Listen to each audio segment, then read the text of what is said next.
Welcome back, Island Hoppers. Today we're coming to you from Thailand, where we're going to show you the 50 best places for you to visit and explore. We're going to do some island hopping, check out some of the amazing temples, go to the north of Thailand, go to Bangkok, and the south. First up, we're here at Koh Tao, one of the most beautiful islands I have ever been to in the world. I think this one is extremely underrated here in the Gulf of Thailand. The only way to get here is by boat. There is no airport. While here, expect to do plenty of diving, circle island tours, and relaxing on the beach. I could easily spend a week to 10 days here, but because it's your first time, I would suggest doing 3 to 4 days your first go. Accommodation on the island starts at around $50 a night and goes all the way up to around $120. Now here we are at the Reclining Buddha, also known as the Sleeping Buddha, Wat Pho, here in Bangkok. It is gold plated and measures 151 feet long and 50 meters tall, making it the largest reclining Buddha statue in all of Thailand. The temple is open from 8 a.m. to 5 p.m. and the entrance price is around 200 baht. That comes out to around 5 US. As you can see, the feet are very interesting as well, so this is really an artistic masterpiece. Now we're headed to Buddha Mountain. This one is located in Pattaya City, which is in Chonburi. There is no entrance fee, so that's really good. Also, as we continue to go around Thailand here, I would like to let you know there are timestamps below in the description so you can bounce around from location to location. Next up is Bangla Road, located in Patong Beach on the island of Phuket. This is an incredibly vibrant place for nightlife.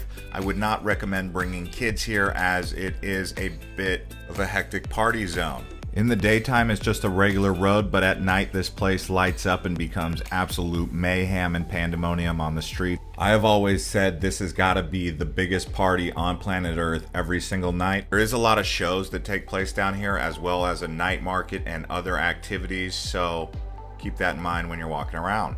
We will be highlighting the island of Phuket a few times in this video, so this is not going to be the only attraction on that island. Alright, now from Phuket in the south, we're going to head to the north. This here is the Chiang Mai Old City. While in the old walled city, you can visit the Phi Gate, Wat Phra Singh. They also have Wat Chetty Leng and several other temples inside here. I personally really enjoyed going to the weekend night market, trying out the variety of foods, and seeing what kind of souvenirs and Thai goods I could pick up while here. Chiang Mai is one of the most historical places in all of Thailand, formerly known as Siam. Now we're going to go up north a bit to the White Temple. This here is in Chiang Mai, an old Buddhist temple. The main reason this is so popular is because of that beautiful color white that it has. It uses mirrors in its design, and people like to take pictures here because it's so exotic and unique. You're not going to see many temples like this anywhere in the world. The temple's open from 8 a.m. to 5 p.m. and costs 50 baht per person. For foreigners, that's around $1.50. And just down the road, staying in Chiang Mai, here we are at the Blue Temple, which is equally as exotic and unique. There is no entrance fee for this one, and it's open from 7 a.m. to 8 p.m. The temple's color blue actually represents the heavenly heavens of Buddhism. When you visit these Buddhist temples, you should cover your shoulders and your knees just as a matter of respect. So some people like to bring a scarf with them when visiting temples across Asia, especially the Buddhist ones. Or a sarong. Now we're headed to Khao San Road, which is a place you could pick up a sarong or a scarf here in Thailand. But really, Khao San Road is known as a backpacker's dream come true because just like Bangla Road in Phuket, Khao San Road is absolutely ruckus on a Friday or Saturday night, but pretty much every night this place gets going and you just walk around the streets here. We're obviously walking around in the daytime, but you come here at night, oh my goodness, this place is rocking. Next up, we're headed down to Trot. That's another province, and this here is Koh Chang. Now, Koh Chang is considered one of the best kept secrets in Thailand in terms of the islands. And you're going to see why when you get here, because beautiful beaches, crystal clear translucent water. It's actually very close to Cambodia, and it is a bit harder to get to because you got to drive about 7 hours from Bangkok. But wow, what a place. When you go to Koh Chang here, don't expect a party scene though.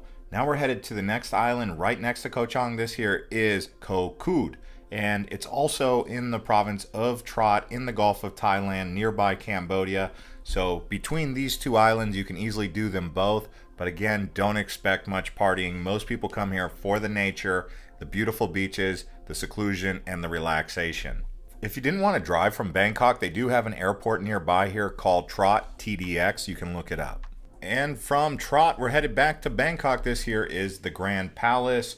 This is considered the premier palace experience you're going to get anywhere in Thailand. The entrance fee is 500 baht. That comes out to around $15. It's quite expensive by Thailand standards, but it is worth it if you haven't been here.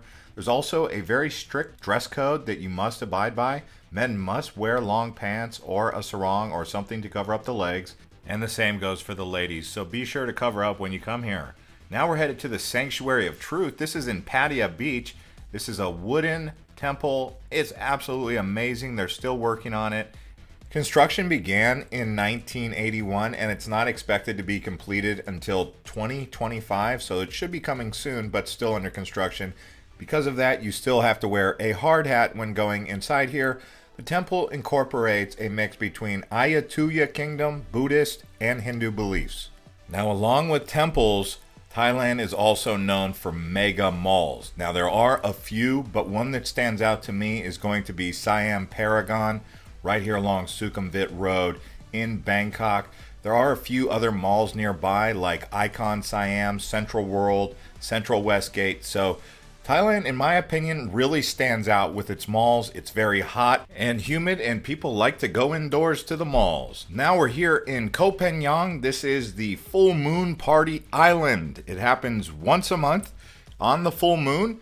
You go down here and you will see absolute pandemonium, chaos for parties. Lots of people come down here and just rock and roll. This is down on Hat Rin Beach. It faces right out towards the east part of Thailand in the Gulf. So really a beautiful place, smacked right in between Koh Samui and Koh Tao. The entrance fee is around 100 to 200 Thai baht. Now here we are at Pattaya Beach. Pattaya Beach is known as a party place with nice hotels. They also have some island hopping you can do, like going out to Koh Larn Island. Actually, Pattaya Beach is one of the most visited cities in the world alongside Bangkok, so that tells you. Now here we are at the heart of Bangkok. This is Sukhumvit Road. You can walk Sukhumvit Road probably from around Soi 30 all the way to Soi 4. It's loaded with rooftop bars and 5-star hotels. Now we're headed to the most popular temple along the Chao Phraya River. This here is Wat Arun. There is a dress code here, but please dress appropriately. You could see it is an intricate temple and situated right on the river, so you can take a riverboat to get here. I would say this is probably going to be the #1 temple you should add to your list while visiting Bangkok. Now, while in Bangkok, I highly recommend getting a rabbit card and using the SkyTrain to get around Bangkok. This is one of the most effective metro systems in the world, but it's also a lot easier to get around Bangkok on a SkyTrain than it is to take a taxi or a car. Riding this thing up and down Sukhumvit from malls to the rooftop bars probably will cost you no more than $10 a day, and that's if you spend the whole day traveling around Sukhumvit and exploring, because it's very affordable. Now let's talk about night markets. This here is the Chiang Mai night market. It's one of the most popular night markets you'll find around Thailand, but they also have them in Koh Samui, in places like Fisherman's Village. They have them in Phuket and Old Town. So night markets all across Thailand, something you should do. Just look them up wherever city you're in. This one here, Chiang Mai night market, really amazing one. It's a great way to get in touch with the culture, but also trying exotic street foods. That's one of my favorite parts of this. Of course, buying some souvenirs is cool too. Now we're headed over to the ancient city of Ayutthaya. This is about an hour and a half to 2 hours north of Bangkok. This is one of the old capitals of Siam, but it was the Ayutthaya Empire. There was a few different empires that you may want to learn about in Thailand, including the Sukhothai Empire. So just going here and walking around, it's like Thailand Siam Reap or Angkor Wat. It's open Wednesday to Sunday from 9 a.m. to 4 p.m. and it's free. All right, now what we're gonna do is show you around a floating market. This one here is Damguan Sadak. There are several different floating markets across Thailand. Pattaya has one. There's like 3 or 4. big ones around Bangkok. Even if you go north a bit, you're gonna come across some floating markets. It's a place where you go around in a boat and you buy things, everything from food to souvenirs or art, collectibles. All of that can be done right here on a floating boat in a market. There is typically an entrance fee for one of these floating markets, and you're basically paying for the boat.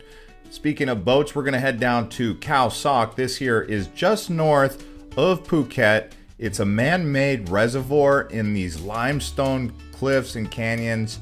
It is a lake. Remember that it's inland on the peninsula, and there's lots to see and do here. It's very scenic. When you're flying into Phuket, if you look out the window, you'll see it. But this here area is known as Koh Samui National Park. Do not expect any party activity here. It is a nature lover's paradise. Now here we are headed out to the Gulf of Thailand. Again, this is Koh Samui, which is one of the most popular tourist destinations. You have Koh Phangan, Koh Tao, Koh Samui, all side by side, and you have to get there by ferry. Although Koh Samui actually has an airport that you can arrive at, but some of the most famous places here are going to be Cha Wang Beach, Grandmother and Grandfather Rock, and La Mai Beach. Now here we are at Koh Lipe. This is the furthest south tourist destination on the list, right next to Malaysia, nearby Langkawi. You can easily get a ferry boat to go to Langkawi, which is Malaysia's best island, I would say. And here you're gonna find unique rock formations, beautiful laid-back resorts and beaches. So Koh Lipe is seasonal though. During rain season, it's closed mostly. Rain season in Thailand begins around June and extends all the way until November, December. I would say plan for 3 days in Koh Lipe, but it's definitely not a party island, and I say that because some of you are here for the parties, I know. Also, if you guys are enjoying this video so far, please consider giving it a like and subscribing to this channel as we continue to show you around Thailand. Let's keep going. This here is the Similan Islands. It is a protected marine sanctuary just off the coast of Phuket, or really Phra Nagar. So right here in the Andaman Sea, off to the west of Thailand. Really a beautiful place. You can see the water is pristine, and it takes about 2 hours to get here by boat. If you love diving, this one along with Koh Tao are probably the two best places for you to go and do some of that diving stuff. Now here we are in Khao Yai. This is probably the best national park in all of Thailand if you love hiking, biking trails, waterfalls, and viewing wildlife, because you're gonna see everything from big cats to elephants. Safaris are popular here. So this place, probably the best national park. For those of you really looking to see some wildlife, monkeys, birds, you name it, that's right here at Khao Yai. Now we're here at Phi Phi Island Viewpoint. This is a popular scenic viewpoint that you'll see in magazines and pictures, and it's right there on the big island of Koh Phi Phi Islands. This is Koh Phi Phi Dawn. You can get hotels and bungalows right there on the beach. Lots of seclusion out here in the Andaman Sea. Really a cool place to be. Now we're headed to Maya Bay, where they filmed the movie The Beach. This is probably the most popular beach in all of Thailand, known around the world. It's become increasingly more difficult to get here as over-tourism has really affected this place. They don't even let you drive boat inside of Maya Bay anymore because they're trying to restore the reef. So you will need a tour to get out here. You can either get a private boat tour, which will cost you around 1,500 Thai baht to go out of Koh Phi Phi Dawn, Tonsai Beach area, or you can go on a group tour, which will be around 1,000 baht. Here we are now on the island of Phuket. This is the Big Buddha. If you go up here, you will see it is still under construction, but for the most part, it is done. Underneath the Buddha is an area where you can talk with monks.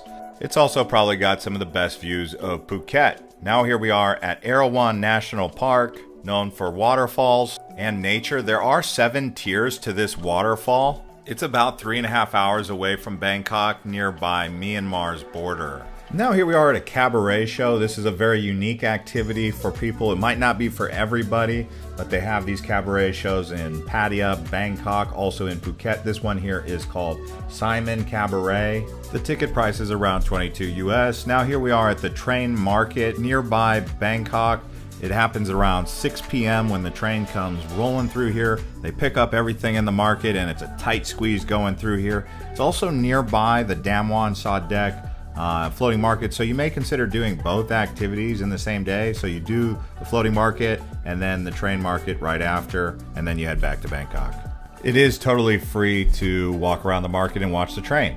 Now here we are at Praia Nakhon Cave. This is nearby Hua Hin in the mid area of the peninsula, just as it starts to go south. The interesting thing about Praia Nakhon Cave, it's one of the biggest temple caves in the world. So it's a bit of a hike, I found, and it's an adventure getting out here because you have to take a boat to get to the beach where you begin the hike. But like I said, it might not be a hike for everyone. It's a bit difficult. Now here we are in Krabi at Railay Beach. This is one of the most famous beaches in all of Thailand and the world because of the big limestone towering mountain cliffs that you see here.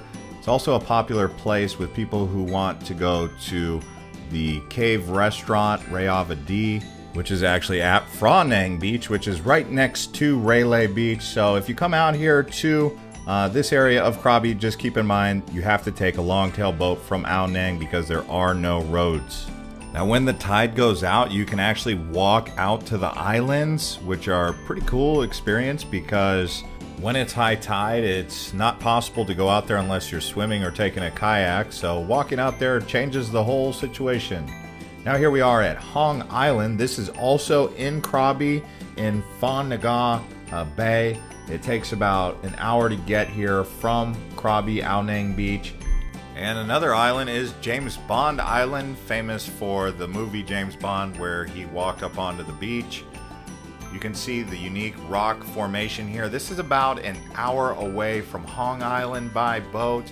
It's in between Phuket and Krabi, so you can get to this island either location. If you go to James Bond Island, I recommend you also include 3 or 4 other stops along the way because it's not worth it to come all the way out here just for that.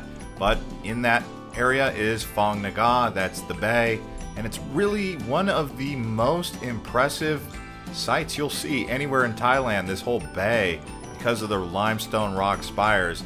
And there's actually a unique village here. It's a Muslim village. This is called Koh Panyi. You can walk around here and get lunch typically on one of your tours, and you can see it's a very unique village that's built right here on the side of this island cliff. Because the tide is always rising and then going down again, you can see it's all built on stilts. So depending on the time of day you arrive here, it might be high tide or low tide. And now we're headed back out to the Andaman Sea. This here is Pile Lagoon. It's one of the more scenic areas around the Phi Phi Islands, I would say. I actually prefer this lagoon over even Maya Bay because you can actually swim here. I would suggest going here in the morning time around 10 or 11 before all the boat traffic does arrive, because these places have really become popular with tourists. For this tour, I would recommend getting a longtail boat and going in there. It's a bit better. Then you have Old Phuket, which is actually an old Chinese and Portuguese village right here on the island of Phuket, facing towards the Andaman Sea. You can get a hotel here and hang out for a couple days, but what I would suggest is just coming down here for one of the night markets. Now here we are back in the north of Thailand. This is Wat Hoi Pla Keng. This has also got a big white Buddha statue and a large pagoda. And yeah, this is one of the most impressive temple complexes I saw anywhere in Thailand. It's right here in the north, nearby the Golden Triangle, which is near Laos and Myanmar. So really a popular area up here. Golden Triangle, add that to the list. And from the Golden Triangle in the north, we're headed back down south. This here is Koh Lanta. It is just south of Krabi, north of Koh Lipe. So if you're gonna do Koh Lanta, you might consider arriving into Krabi and doing Koh Lipe and this island at the same time. But you can see laid back nature vibes here. I would say super laid back. So for those of you looking for more peace and quiet, come to Koh Lanta. As you can see, there's like 15 islands in Thailand that are world class. We can make a full video on the islands in Thailand if you guys want. Let us know in the comments what you guys want to see from us. But now let's talk about elephant sanctuaries. So I've been to elephant sanctuaries in Chiang Mai, Chiang Mai. I've been to elephant sanctuaries in Pattaya Beach, around Phuket, of course, Krabi. But yes, this is something popular. You just want to make sure they have humane treatment of the animals. Now, if you've ever wanted to turn yourself into a human drone and get aerial views, you've got to try paragliding. This is mostly done in Patong Beach on Phuket, but you can see an amazing experience. Just make sure when you go up it's not too windy. That's the big risk here. And if you like swimming in natural pools, come on out here to the Emerald Pools in Krabi. It's about an hour drive from Ao Nang, a little bit closer to Krabi town, but really cool to walk around. There's several different areas. They're not quite hot springs, but they aren't cold water. But either way, it's still a fun place to go swimming in a natural pool. The entrance fee is around 200 baht for adults and 100 baht for children. Now here we are at actual hot springs. This is right down the road from the Emerald Pools. But across Thailand, you'll find they have several different areas for hot springs. I actually did a hard-boiled egg in a hot spring near Chiang Mai. So if you get a chance, go visit some of these hot springs. Really relaxing to get in that water. Sometimes it's super hot though, so take consideration when being in there any longer than 10 or 15 minutes. Also, make sure you drink a lot of water before going in one of those. Now let's talk about rooftop bars, rooftop pools. In Bangkok, this is probably the best place you'll go, although in Phuket they do have rooftop bars. But here at the Hyatt Regency, you have the Marriott has one. But if you go online, do a Google search, there's at least 25 different rooftop bars you'll want to explore in Bangkok. I recommend the open air rooftop bars. Now you have the train over River Kwai. It also has a unique nickname I'm not going to say here, but it's a dangerous train ride, they say. But yeah, train over River Kwai. People take pictures and like to do this for a lot of different reasons, but this is in the northwestern part of Thailand nearby Myanmar. What do you guys say we keep showing you around Thailand? Here we are at Chedi Phak Di Prakat. This is a unique temple right here south of Hua Hin. You can actually come out here and explore. If you're on your way down south, you can stop along the side of the road and go up to the mountain top here. But this is number 50 on the list. If any of these areas caught your attention, we will put links to more in-depth travel guides in the description below, so I would recommend you watching those. Also, you can click a link here at the end for the Bangkok things to do or Phuket things to do. We'll see you guys on the next one.